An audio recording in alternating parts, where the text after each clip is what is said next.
धार्मिक प्रेरक प्रसंग और कहानियां मानव जीवन के लिए बहुत ही जरूरी है। ये हमें समय समय से हमारे उदास और लाचार मन को हालातों से लड़ने का हौसला देते हैं।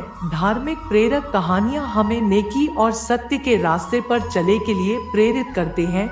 इस पोस्ट में हमने बड़े प्रयास करके आपके लिए कुछ भगवान पर विश्वास की सत्य कहानी, जिससे पढ़कर आपको कठिन से भी कठिन परिस्थिति में भी लगेगा कि भगवान की कृपा से सब अच्छा ही होगा। भक्त भगवान की प्रेरणादायक कहानी और महाभारत के प्रेरक प्रसंग शामिल किए हैं। उम्मीद है कि आपको पसंद आएंगे। बचपन से मेरे मन में भी ये सवाल था कि आखिर कैसे पृथ्वी को समुद्र में छिपा दिया, जबकि समुद्र पृथ्वी पर ही है। हिरण्यकश्यप का भाई हिरण्याक्ष ने पृथ्वी को ले जाकर समुद्र में छिपा दिया था। फलस्वरूप भगवान विष्णु ने सूकर का रूप धारण करके हिरण्याक्ष का वध किया और पृथ्वी को पुनः उसके कक्ष में स्थापित कर दिया। इस बात को आज के युग में एक दंतकथा के रूप में लिया जाता था। लोगों का ऐसा मानना था कि ये सरासर गलत और मनगढ़ंत कहानी है, लेकिन नासा के एक खोज के अनुसार खगोल विज्ञान की 2 टीमों ने ब्रह्मांड में अब तक खोजे गए पानी के सबसे बड़े और सबसे दूर के जलाशय की खोज की है। उस जलाशय का पानी हमारी पृथ्वी के समुद्र के 140 खरब गुना पानी के बराबर है, जो 12 बिलियन से अधिक प्रकाश वर्ष दूर है।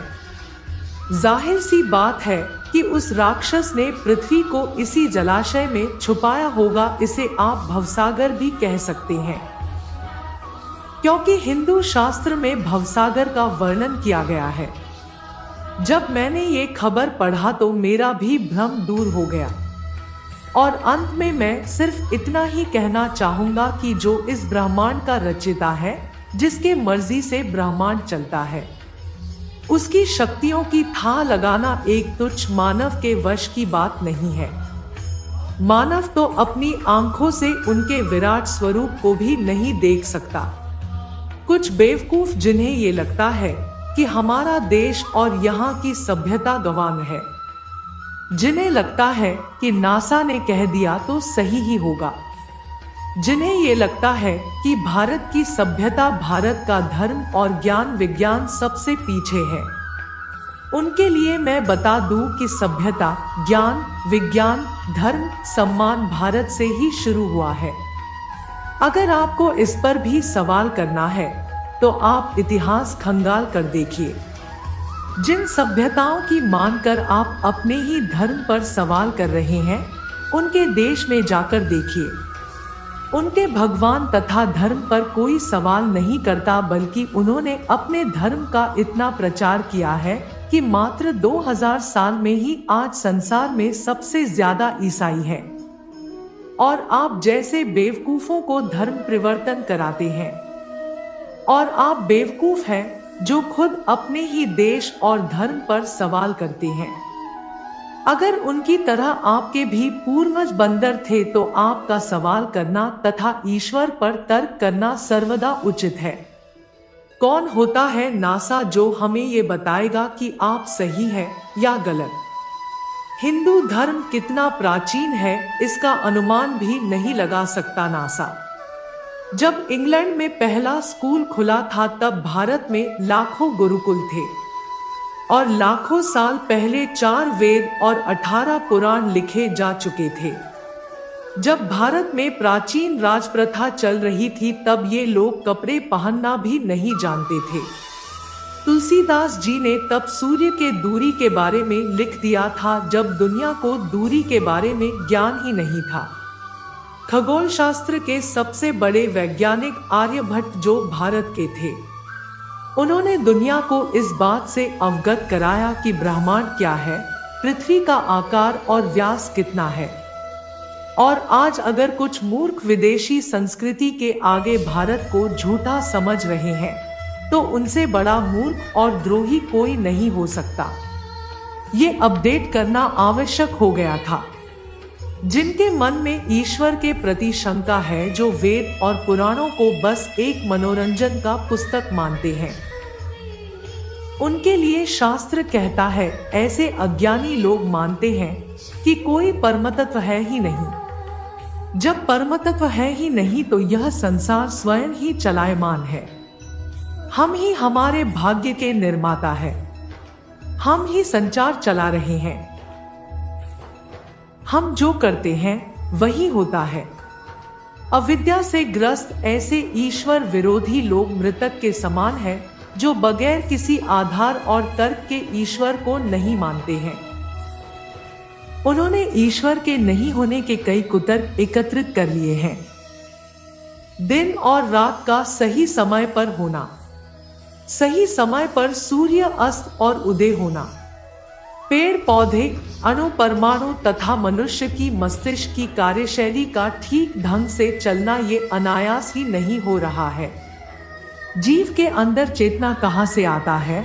हर प्राणी अपने जैसा ही बीज कैसे उत्पन्न करता है? शरीर की बनावट उसके जरूरत के अनुसार ही कैसे होता है? बिना किसी निराकार शक्ति के ये अपने आप होना असंभव है। और अगर अब भी ईश्वर और वेद पुराण के प्रति तर्क करना है तो उसके जीवन का कोई महत्व नहीं है। हनुमान जी जब पर्वत लेकर लौटते हैं तो भगवान से कहते हैं, प्रभु आपने मुझे संजीवनी बूटी लेने नहीं भेजा था, आपने तो मुझे मेरी मूर्छा दूर करने के लिए भेजा था। हनुमान जी ने पवित्र नाम का स्मरण करके श्री राम जी को अपने वश में कर रखा है। प्रभु आज मेरा ये भ्रम टूट गया कि मैं ही सबसे बड़ा भक्त राम नाम का जप करने वाला हूँ। भगवान बोले, कैसे? हनुमान जी बोले, वास्तव में तो भरत जी संत है और उन्होंने ही राम नाम जपा है। आपको पता है, जब लक्ष्मण जी को शक्ति लगी तो मैं संजीवनी लेने गया, पर जब मुझे भरत जी ने बाण मारा और मैं गिरा तो भरत जी ने न तो संजीवनी मंगाई न वैद्य बुलाया। कितना भरोसा है उन्हें आपके नाम पर। आपको पता है उन्होंने क्या किया? यदि मन, वचन और शरीर से श्री राम जी के चरण कमलों में मेरा निष्कपट प्रेम हो, तो यदि रघुनाथ जी मुझ पर प्रसन्न हो तो यह वानर थकावट और पीड़ा से रहित हो जाए। यह वचन सुनते हुई मैं श्री राम जय जय राम कहता हुआ उठ बैठा। मैं नाम तो लेता हूँ पर भरोसा भरत जी जैसा नहीं किया, वरना मैं संजीवनी लेने क्यों जाता। बस ऐसा ही हम करते हैं। हम नाम तो भगवान का लेते हैं पर भरोसा नहीं करते। बुढ़ापे में बेटा ही सेवा करेगा, बेटे ने नहीं की तो क्या होगा? उस समय हम भूल जाते हैं कि जिस भगवान का नाम हम जप रहे हैं वे है न, पर हम भरोसा नहीं करते। बेटा सेवा करे न करे पर भरोसा हम उसी पर करते हैं। दूसरी बात, प्रभु बाण लगते ही मैं गिरा, पर्वत नहीं गिरा, क्योंकि पर्वत तो आप उठाए हुए थे और मैं अभिमान कर रहा था कि मैं उठाए हुए हूँ। मेरा दूसरा अभिमान टूट गया। इसी तरह हम भी यही सोच लेते हैं कि गृहस्थी के बोझ को मैं उठाए हुए हूँ। फिर हनुमान जी कहते हैं, और एक बात प्रभु, आपके तर्कस में भी ऐसा बाण नहीं है जैसे बाण भरत जी के पास है। आपने सुबाहु मारीच को बाण से बहुत दूर गिरा दिया। आपका बाण तो आपसे दूर गिरा देता है, पर भरत जी का बाण तो आपके चरणों में ला देता है। मुझे बाण पर बैठाकर आपके पास भेज दिया। भगवान बोले, हनुमान जब मैंने ताड़का को मारा और भी राक्षसों को मारा तो वे सब मरकर मुक्त होकर मेरे ही पास तो आए। इस पर हनुमान जी बोले, प्रभु आपका बाण तो मारने के बाद सबको आपके पास लाता है, पर भरत जी का बाण तो जिंदा ही भगवान के पास ले आता है। भरत जी संत है और संत का बाण क्या है? संत का बाण है उसकी वाणी, लेकिन हम करते क्या है? हम संत वाणी को समझते तो है पर सटकते नहीं है, और औषधि सटकने पर ही फायदा करती है। हनुमान जी को भरत जी ने पर्वत सहित अपने बाण पर बैठाया तो उस समय हनुमान जी को थोड़ा अभिमान हो गया कि मेरे बोझ से बाण कैसे चलेगा। परंतु जब उन्होंने रामचंद्र जी के प्रभाव पर विचार किया तो वे भरत जी के चरणों की वंदना करके चले हैं। इसी तरह हम भी कभी कभी संतों पर संदेह करते हैं कि ये हमें कैसे भगवान तक पहुंचा देंगे। संत ही तो है जो हमें सोते से जगाते हैं, जैसे हनुमान जी को जगाया, क्योंकि उनका मन, वचन, कर्म सब भगवान में लगा है। आप उन पर भरोसा तो करो, तुम्हें तुम्हारे बोझ सहित भगवान के चरणों तक पहुंचा देंगे। सबरी को आश्रम सौंप कर महर्षि मतन जब देवलोक जाने लगे तब सबरी भी साथ जाने की जिद करने लगी। सबरी की उम्र 10 वर्ष थी। वो महर्षि मतन का हाथ पकड़ रोने लगी। महर्षि सबरी को रोते देख व्याकुल हो उठे। सबरी को समझाया, पुत्री, इस आश्रम में भगवान आएंगे, यहाँ प्रतीक्षा करो। अबोध सबरी इतना अवश्य जानती थी कि गुरु का वाक्य सत्य होकर रहेगा। उसने फिर पूछा, कब आएंगे? महर्षि मतन त्रिकालदर्शी थे, वे भूत भविष्य सब जानते थे, वे ब्रह्मर्षि थे। महर्षि सबरी के आगे घुटनों के बल बैठ गए। सबरी को नमन किया। आसपास उपस्थित सभी ऋषिगण असमंजस में डूब गए। ये उलट कैसे हुआ? गुरु यहाँ शिष्य को नमन करे, ये कैसे हुआ? महर्षि के तेज के आगे कोई बोल न सका। महर्षि मतन बोले, पुत्री, अभी उनका जन्म नहीं हुआ, अभी दशरथ जी का लग्न भी नहीं हुआ। उनका कौशल्या से विवाह होगा, फिर भगवान की लंबी प्रतीक्षा होगी, फिर दशरथ जी का विवाह सुमित्रा से होगा, फिर प्रतीक्षा, फिर उनका विवाह कैकेयी से होगा, फिर प्रतीक्षा, फिर वो जन्म लेंगे, फिर उनका विवाह माता जानकी से होगा, फिर उन्हें 14 वर्ष वनवास होगा और फिर वनवास के आखिरी वर्ष माता जानकी का हरण होगा। तब उनकी खोज में वे यहाँ आएंगे।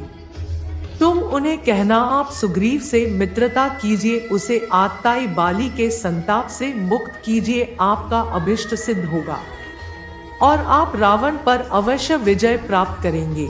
सबरी एक क्षण किंकर्तव्य विमूढ़ हो गई। अबोध सबरी इतनी लंबी प्रतीक्षा के समय को माप भी नहीं पाई। वह फिर अधीर होकर पूछने लगी, इतनी लंबी प्रतीक्षा कैसे पूरी होगी गुरुदेव? महर्षि मतंग बोले, वे ईश्वर है,